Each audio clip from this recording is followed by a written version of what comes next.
April 1979, a Soviet engineer named Vitaly Khomyak sat in a Moscow office, staring at a hand-drawn map of Afghanistan's poppy fields.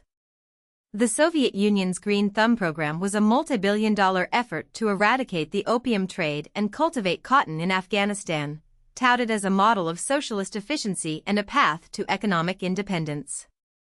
But what if the seeds of destruction were sown not by ideology, but by a little-known trait that has haunted the Soviet Union's military endeavors for decades? A trait so insidious, it would become the undoing of the Green Thumb program and condemn Afghanistan to a decade of unending turmoil. The Green Thumb program was born out of the Soviet Union's desperate need to stabilize Afghanistan's economy, which had been destabilized by the country's opium trade. In 1978, the Soviet Union had invested $100 million in a cotton project, hoping to transform Afghanistan into a major agricultural hub. The program was ambitious, with the goal of cultivating 4 million hectares of cotton, a crop that would provide a lucrative source of income and help the country's economy.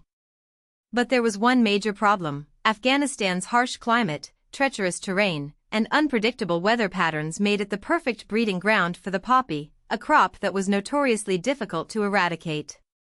And it was this very weakness that the Green Thumb program sought to exploit. Using advanced agricultural techniques and chemical treatments, the Soviets were convinced they could outsmart the poppy and create a cotton empire.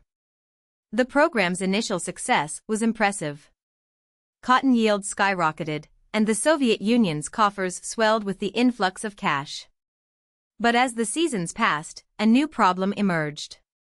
The poppy, it seemed, had adapted. The Green Thumb program's most effective method of eradication, a toxic pesticide called Bayer 203, had an unexpected side effect: it made the poppy stronger, more resilient.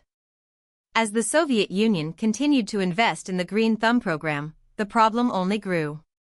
The poppy spread, fueled by the Soviet Union's own tactics.